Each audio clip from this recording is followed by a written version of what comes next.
welcome back, watch fans. We've got breaking news. This is new trends developing straight out of Geneva, not straight out of Compton, straight out of Geneva. Sotheby's auction results. Again, look, it's one auction, but we're starting to see some new patterns forming in AP. What is the next hot AP? We're going to be talking about that in just a second. And Franck Muller, Franck is back, baby. All right, so let's do a quick intro here. Make sure to, of course, click the what is it? The upvote, the subscribe button.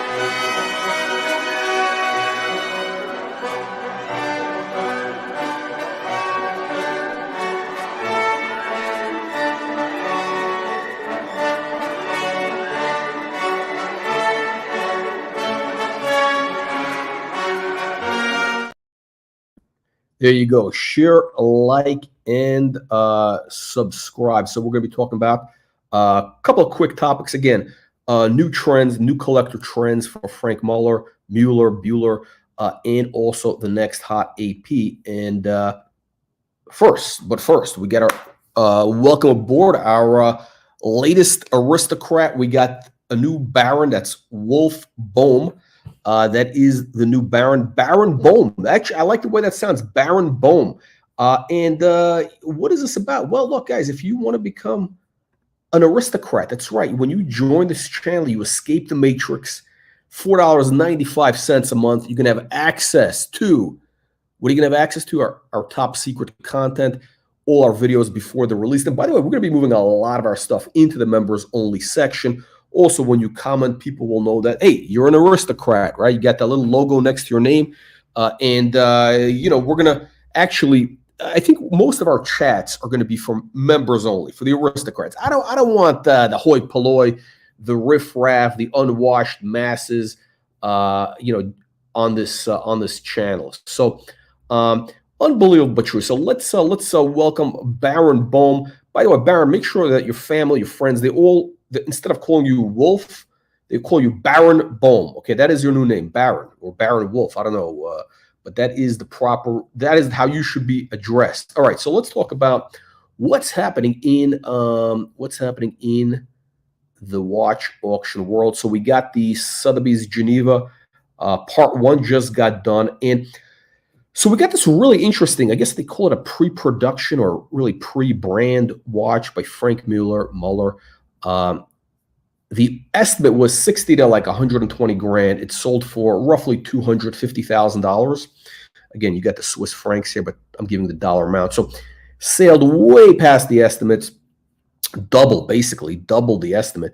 And yeah, you know, you might say they're a little bit conservative, maybe not. But again, you got to realize Franck Muller was ice cold. I mean, he's been ice cold for over a decade, right? Almost 2 decades. The brand became kind of a joke, but is the brand coming back? I don't know. What do you guys think? Very interesting. Hang on a second. Let me throw out an invite if anybody wants to join the panel. We got anybody that wants to join the panel, click that link, and you can join in, share your thoughts on what's happening. And by the way, make sure anybody just tuning in, again, you also get our free weekly newsletter. Click the link to get the free weekly newsletter. You get all the alerts, watch market news, prices, and more.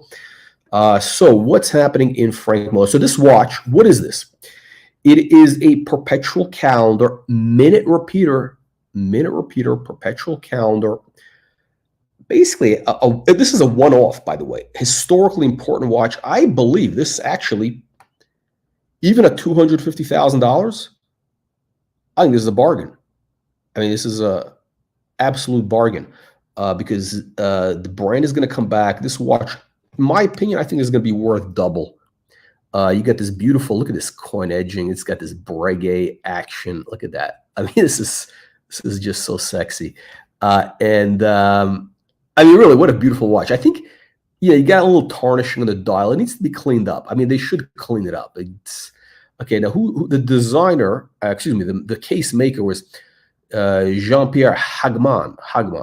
who is, I mean, he's the guy. He's the guy that made, some of the best watches, the best cases. Reading the notes, the Patek Philippe, the Star Caliber 2000. There's a JHP. It's signed JHP. He also gave him a letter confirming this. So this is really important. And this looks like it was assembled 1992. The back of the case says number one. You see that? Number one. So if you want to be number one, you got to buy this watch, or you should have. Now it's too late. Now it is too late. You snooze, you lose, my friends. You snooze, you lose. Number one, Franck Muller. And why is Franck Muller all of a sudden becoming interesting? Well, I'll tell you what, guys. I'll tell you what. If you were a subscriber to our free weekly newsletter, you know what would have happened? Hang on a second. I'll tell you what would have happened. Hang on a second. Let me just show you something real quick. I'm going to show you something real quick, my friends. Did this come out yet? Hang on a second. Hang on a second. Where is this? Post. Okay, hang on. Hang on 1 second. I'm going to show this to you. I'm going to show this thing to you over here. Where is this? Oh, shit. How do I pull this up?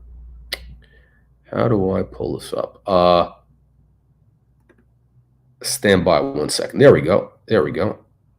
Okay. Oh, it's not out yet. Oh, the newsletter hasn't come out yet? The newsletter hasn't come out yet? I can't believe it. Okay. But I'll tell you what, if you were getting the newsletter, this is what you'd get every week coming in. This is like last week's edition. We talk about Sylvester Stallone as a backpack dealer.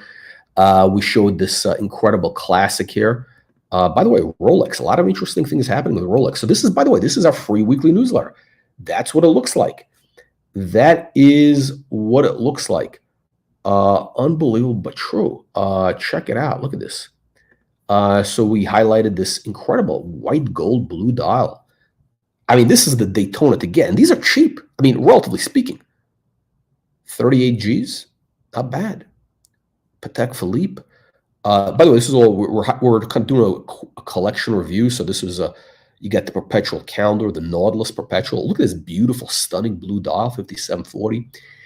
There's one coming up for auction. These should be going. I mean, again, the retail is about 150. Prices, I think they're going to go back to close to retail. They're about 200 in the secondary market. Where is today's newsletter? Okay, it's not here. But we talked about, no, where is, I gotta show this thing. I gotta show this thing to you guys. I gotta show you this. I gotta show this to you. How do I show this to you? Oh, view publish. No. How do I show this thing to you?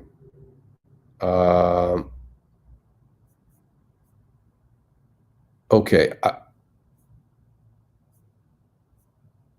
Wait. Oh, shit. What happened here? Oh, there we go. Okay.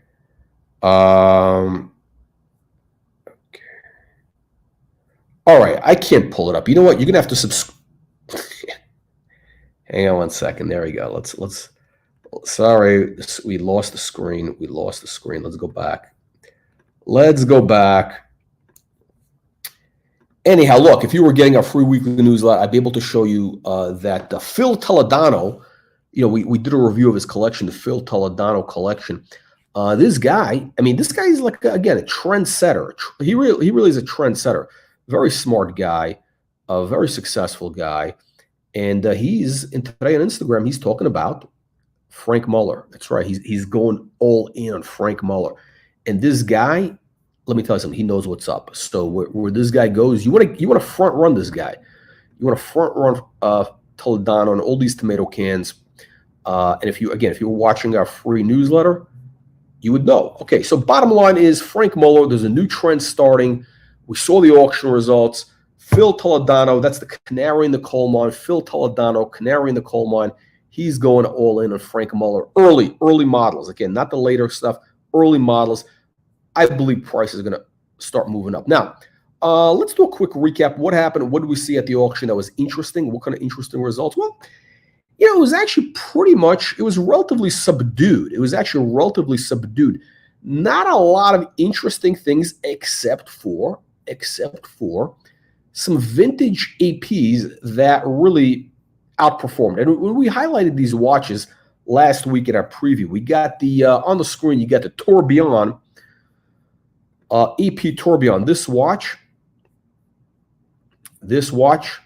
15 to 25,000 was the estimate, Swiss. So that's like 20 to 25. Now, I thought that should have been the right price. I thought that was actually quite fair. I mean, this watch is a little rough. You got a little, you got some condition issues. Number 7. So again, you see in the back. So it's early. It is early. But you got the dial. The dial needs a little bit of a cleanup. You got the dial needs a little bit of a cleanup. Now here's the thing. So they only made 401 of these, 1986 to 1992. Now these things were selling for about 25 grand on Chrono. You could buy these all day long. About 2 years ago. I missed the boat. I was looking at this. I was like, you know what? I like it. I'm curious, but you know what? Do I need to? Listen. There's only so many watches you could buy, right? 20 grand is 20 grand, and AP Tourbillon. Do I want to get involved with the service department if something goes wrong?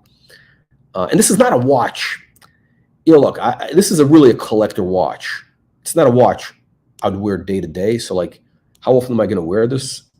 Like, this watch is basically like your 20th watch or something. This is like not your.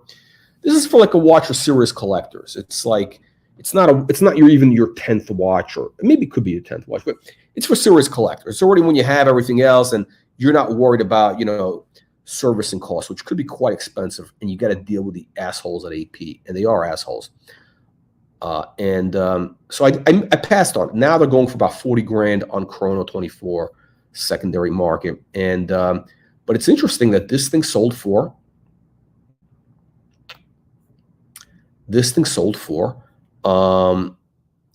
big money, 70,000 US.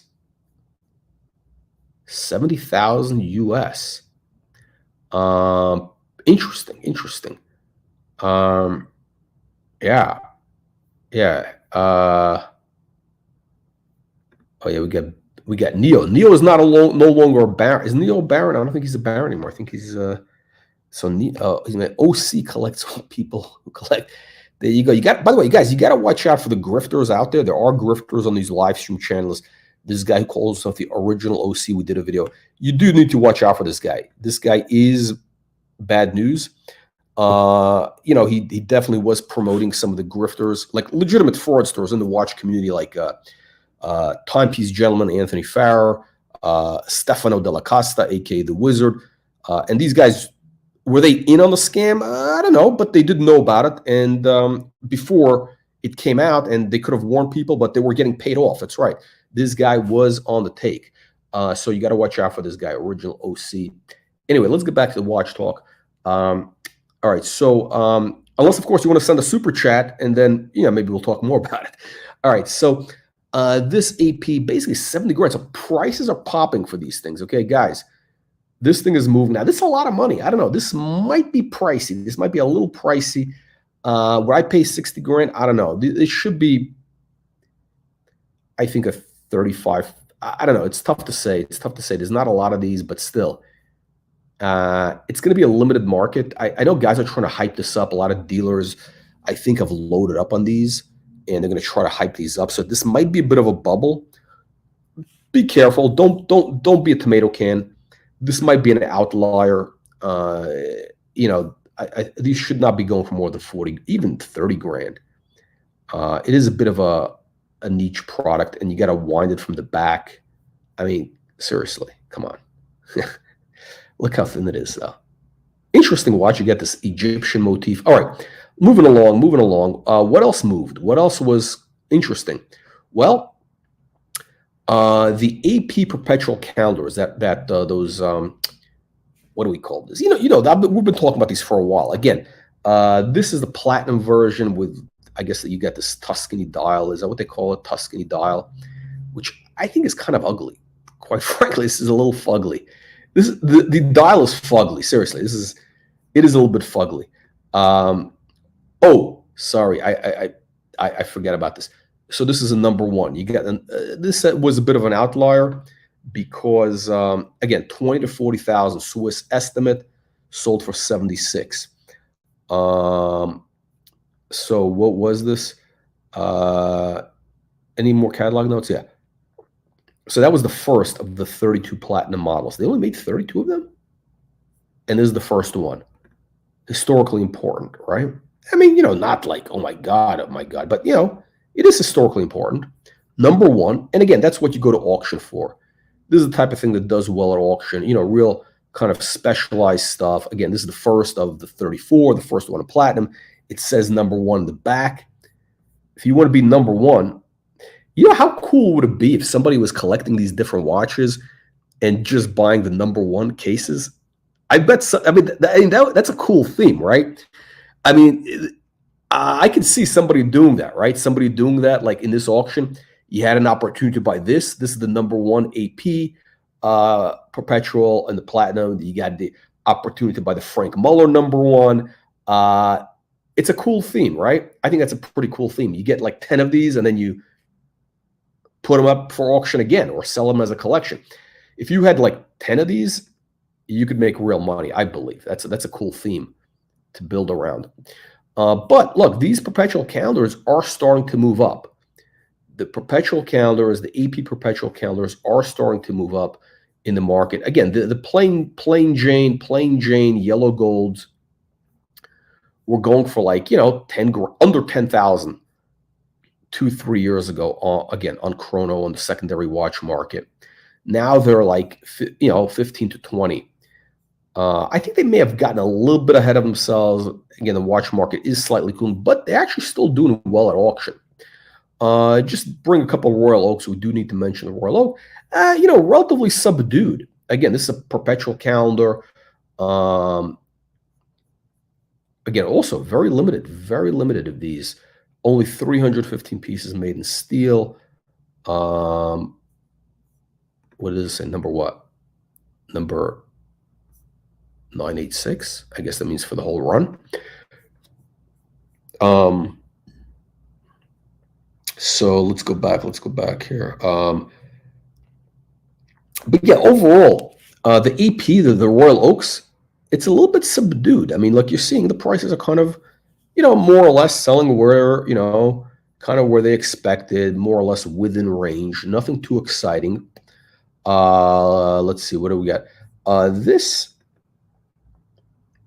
I'm actually surprised. This guy, FP Journe, kind of sold it sort of at the low end. This might have disappointed people, but again, if you're an FP Journe guy, this is kind of a special case. Maybe the dial is not that exciting. Case is beautiful, though. Case is beautiful. Look at that. This is a special watch. And you get the tourbillon in the back. What was the notes? What was the notes again? This was Tokyo watch. Oh yeah, George Daniels. Yes, based, kind of a bit of a tribute to George Daniels. Okay. So this was a limited edition of 99 pieces to commemorate the creation of his first pocket watch. So again, kind of a pocket watch, case design a little bit. I love this, by the way. I love this dual two-tone. I love this two-tone action. Kind of a cool watch. The dial is dull. There's no question. The dial was a little bit boring. Let's see what else. What else moved here? What else was good? Okay, so pretty much everything else is, relatively speaking, subdued. Again, here's another one of these perpetual calendars. Again, the same thing except on an integrated bracelet. Sold a little bit above estimates. Again, not a major outlier, but again, these perpetual calendars, I think people see them as a value, so they are starting to get some traction. Definitely worth keeping an eye on. Let's see, what do we got here? Now this dial is ugly. What else happened in this auction that was interesting?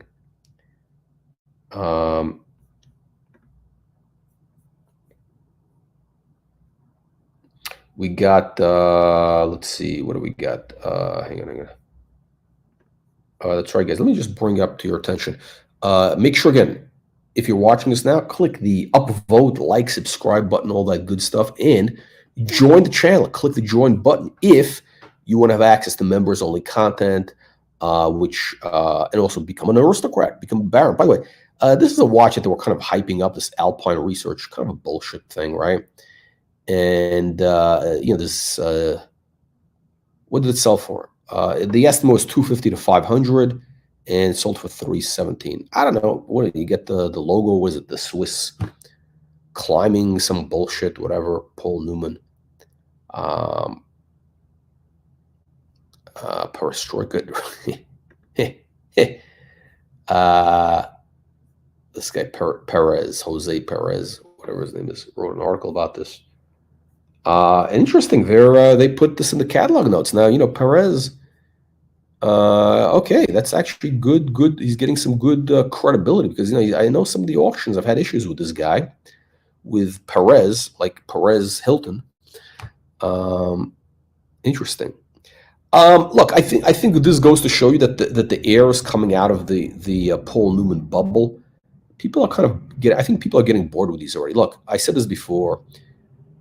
The market, the top is in. Okay, the top for Paul Newman is in. Okay, it's going downhill from here. Okay, mark my words. The top is in for Paul Newman Daytonas. It's all downhill from here. People have enough. They've had enough. They've had enough. Listen, any serious collector, they bought them 10 years ago or 5-7 years ago. They had enough. They're already in. They're dumping now.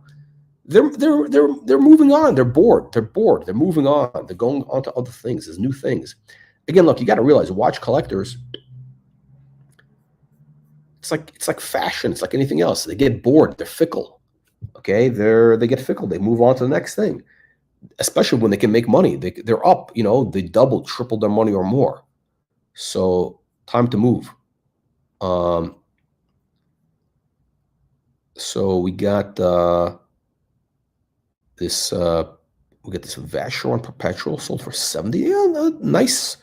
It's a good showing. Vacheron always a little bit of a weak brand. They did pretty well over here. Let's see. What else was interesting? Yeah, look at this. These Paul Newman, these Daytonas. They're generally, the market's getting subdued. The market's starting to turn. The trend is starting to turn. The momentum is gone. Okay, the momentum is gone. Now is the time you got to dump them. Okay, we get the Colonels, 3940G, top G. Top G sold for 60,000 Swiss. So roughly 70,000 US. Yeah, it's about okay. So look, the market for these is pretty good, right? Well, actually, how much is the Swiss? Wait, hang on a second. Sorry, guys, let me do this. Let me just pull this up just to make sure I'm not giving any bad information.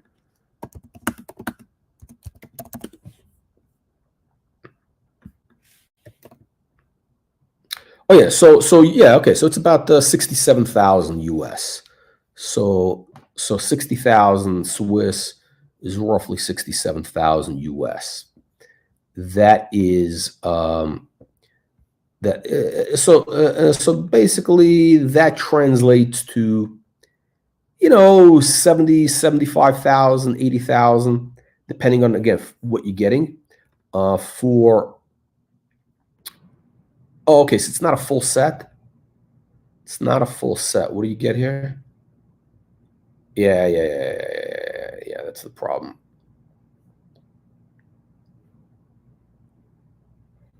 Okay, yeah, so this thing is missing. What's missing? The boxes. It's missing the back, the white gold case back, and it's missing the manuals. So those couple of items. Oh no, I'm sorry. No, it does have. Wait, no, I'm wrong. It does have. Wait, what's going on? What is going on? Oh, wait. I might be wrong. I might be wrong. Is this the one? Oh shit. Yeah, sorry, I'm wrong. This is the one that came with the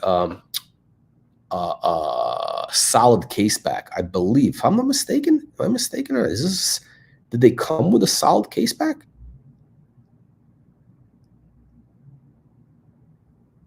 You know what? I don't know. The one I have is third series, and it's got a transparent. It's got the display back.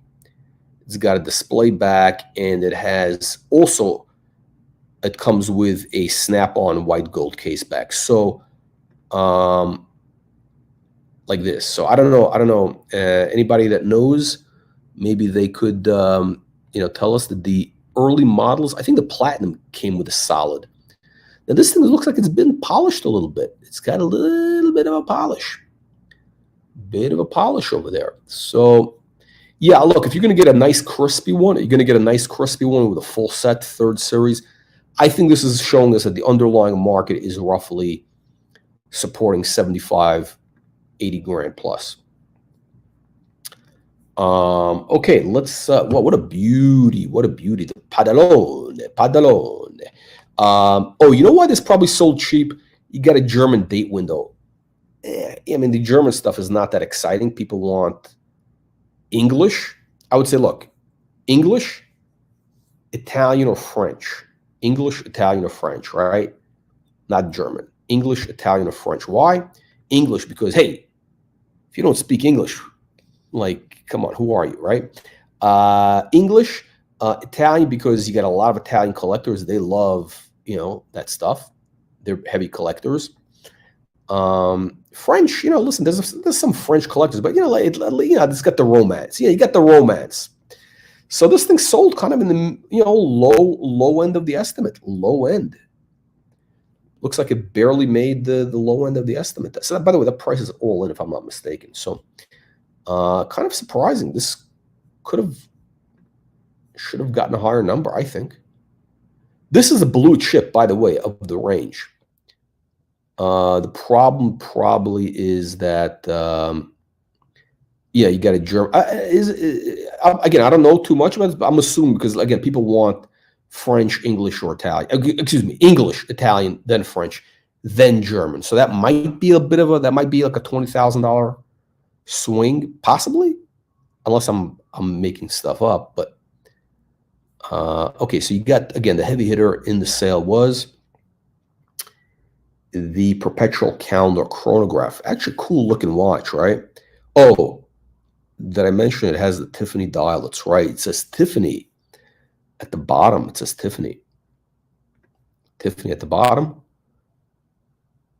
And again, these tomato cans, they're going crazy for anything with Tiffany. And this is sold for, again, near the high range. 700,000 to 1.4 million estimate. Looks like a nice, beautiful condition watch, right? I don't know. What do you think? Is that a good value?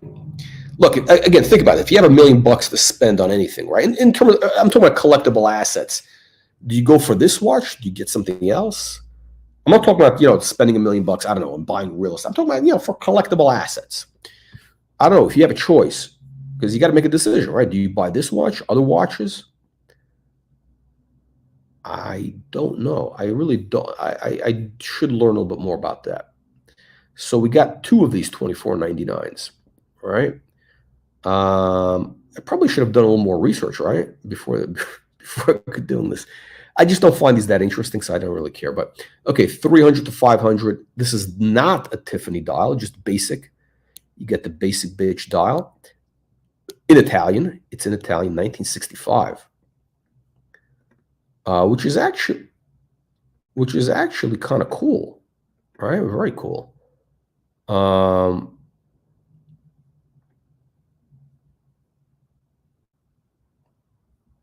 Let's see, what are they saying about this?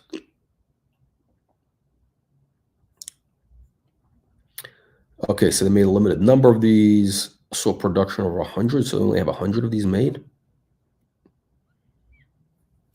Okay, that's kind of interesting. So they only made 100 of these at the time. And it's sold at Antiquorum in 1990 and then 1992. So whoever's had it, they had it for, 35 years. I wonder what it sold for back then. That's pretty cool. So, I mean, this was owned by like a real collector basically for 35 plus years.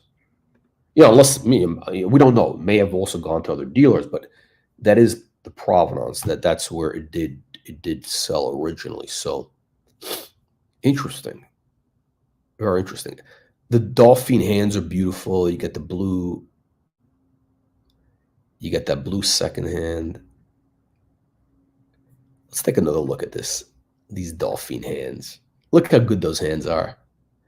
I think that's what Patek does great. Those dolphin hands. Oof. Baron Wolfbohm. That's right. Baron Wolfbohm. That's what you get. Listen, for $4.95, you're a legitimate Baron. Baron Wolfbohm. That's actually a good name. By the way, you should call your credit card companies and whatever and put in tell them that you got to have your name, the title changed to Baron. It's funny, like in the UK, I guess also some European countries, but when you fill out like a form with your information, sometimes they have a thing for title. and I always have fun with this. I always put it like, if there's a title, I always go for like the whatever, something like either like HRH, which means His Royal Highness. I think who has a Bottoms has that. Yes, I have an account of Bottoms where I think it's a Doyle and it says HRH, and they love it. I have a thing with Delta Airlines. My official name is my name. I don't want to give you my full name, but then it's Esquire because they had a thing for you want to add Doctor, Mister, whatever. And they have a thing for Esquire. So I put it, Esquire. Why not? Maybe I should do Doctor. That would be great. I don't have Doctor or Esquire. Which one? Maybe that's why I got upgraded on my last flight because I'm an Esquire. They probably think I'm well, listen, they know that, they know they're dealing with the aristocracy here as it is, right? So, the pontiff of the real Patek pontiff, the leader. That's right. I am the leader of the Patek faithful. Yours truly. Unbelievable true. It's not Archie anymore. It is not Archie. Sorry, guys. Archie has failed in his mission. The Colonel. That's right. Yours truly is crowned Emperor of all horology, leader of the Patek faithful. Unbelievable, but true. Hey, let's take a quick look. While I have you, I'll do a quick thing, another auction. I just want to do a quick check over here.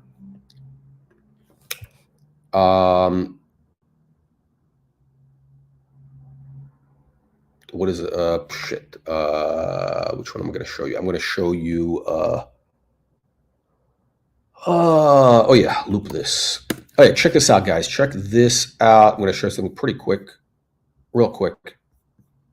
We got loop this auction coming up. I haven't covered a lot of their auctions lately. Oh wait, hang on. Sorry. There we go. Loop this. So what do they got? They got two Patek Philippe's coming up. They got this one, which is the Tiffany dial.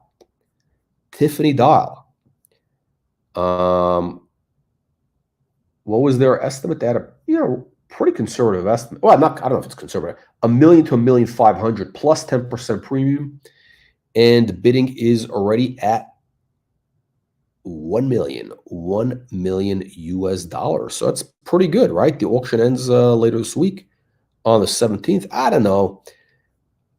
For a Patek Philippe Nautilus, kind of a basic watch, basic steel watch. Oh, you got the Tiffany dial. Is that worth like basically you're paying $1 million for that colored dial? Now, here's my thoughts on this. These are my thoughts. The only person who should be wearing this watch is the guy who was given this watch at retail. The guy who bought the watch at retail. if you had that relationship with Tiffany and they sold you that watch at retail, that's the person who should be wearing it, okay? And they paid, 50 grand, whatever it was, 60 grand. That's the person who should be wearing that watch. If you got to be a tomato can and pay market price, which is, $1 million, $1.5 million, you're basically a sucker. That's right, you're a sucker. Anybody who's paying $1 million for this is a sucker. Okay, you're basically when you're paying $1 million for a watch, what you're telling the world is that you're not a VVIP. That's what you're telling the world. You're not an aristocrat. You're a peasant. The guy who's buying the watch is a guy who's a window looker. He's got his face pressed to that Tiffany window, and he's licking that glass because they would not sell him one of these when it came out. So that means you're basically a peasant, okay? That's what you are when you're paying $1 million for this watch. I don't think that's a flex. I don't think it's a flex paying $1 million for this watch. The flex is getting that watch at retail, because when you got it at retail, that means you were, a VVVIP customer at Tiffany. Now, what does it take to be VVIP customer at Tiffany? Basically means you're a schmuck, because, what are you going to buy at Tiffany to get you that status? You got to buy a lot of garbage, overpriced stuff. Their jewelry designs, generally speaking, are, not that impressive. Overpriced. You're not getting anything. Basically means you're a guy who pays retail. That's what it is. You're a guy who pays retail, and maybe it's worth it, but you don't know in advance if they're going to have some crazy model come out. I don't know how much do you have to spend with Tiffany to have been allocated that watch.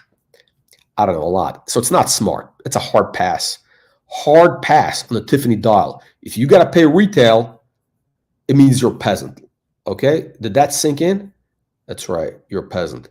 All right, so quick, let's talk about is this my favorite watch? Not really, but okay, so we got this one here is, I bet this is going to sell for about, I don't know what it's going to, I'm curious to see what it's going to go for, but again, you get the Nautilus Perpetual, white gold, beautiful watch. I had this on my wrist at a store, and it was like, wow. It really is special. This really is a special watch. The white gold there is a real subtle difference. It's got this kind of nice feeling. It's not too heavy, but it's just right. And again, even though I'm a little bit over Nautilus, the dial color is really stunning. It is not like this at all. It's actually a beautiful color. It's a beautiful color. And it's a beautiful, beautiful bright blue. And at $150, these are worth it. I think they're going to come down to retail price of $150. That's what I think is going to happen. So I don't know. What do you guys think? What do you tomato cans think? Leave your nasty, vicious comments below. So we got 180 to 220 is their estimate. I don't know. I think that's a little bit. Oh, look how crisp this is. 180 to 220, I think, is kind of a little generous for this market, because look, these things are available, they are available. So if you're paying 160, that means you're going to have to add another 10%. So it's 170.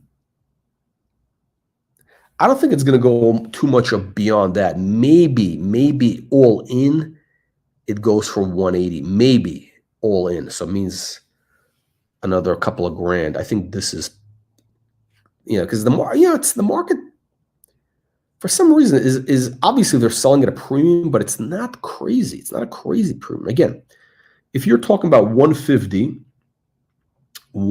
at retail, right? So if you buy it from Patek, it means you got to pay 150 plus, let's just say 10% sales. Let's just say 10%. So that means you're already up to actually, I think it's more. I think it's 155. Let's say it's 170. It's 170, right? You're almost at 170. If you buy in the secondary market, depending on what state you're in, they can ship it to you without sales tax. Again, you got to check with your accountant. There's use tax. That's right. There is use tax. That's right. If you're a guy in New York and you buy this watch, or in California, I believe if you buy this watch from somebody, technically, you got to pay use tax. You should pay, basically, I guess New York State expects you to send them, 8.75% or whatever it is, the sales tax, if the dealer did not charge you. Yeah, unbelievable but true. Unbelievable but true. Other states, I don't know. It's kind of a gray area. It's a gray area. And New York is vicious. So if you're a guy in New York and you're buying stuff from out of state, I'm just saying be careful. I'm saying if you're in New York, technically, my understanding is for sure in New York, they do expect you to pay use tax if a deal didn't charge you. So, just be careful is what I'm saying. Yeah, New York is vicious about that stuff. So anyway, that wraps it up. Let me know what you guys think. Leave your comments below. Make sure you get our free weekly newsletter. Click the link in the video description below to get our free weekly newsletter. Latest watch market news on Patek Philippe, Audemars, Piguet, Rolex, vintage, modern. A lot of really good stuff is in that weekly newsletter. If you're not getting it, you're really missing out. You're basically a tomato can is what you are. Unbelievable, but true. All right, guys. See you in the next one. See you all on the next one. Hey, what do I need to do to get some panelists, by the way? How come I don't have any good panelists? What is this? What am I, not good enough for you? I got to get some good panelists. I'm putting out the links. I'm not getting anybody to join. All right. We got a big welcome to, again, our Baron, the latest Baron, newest member of the aristocracy, Baron Wolfbaum. All right, guys. Thank you. See you in the next one.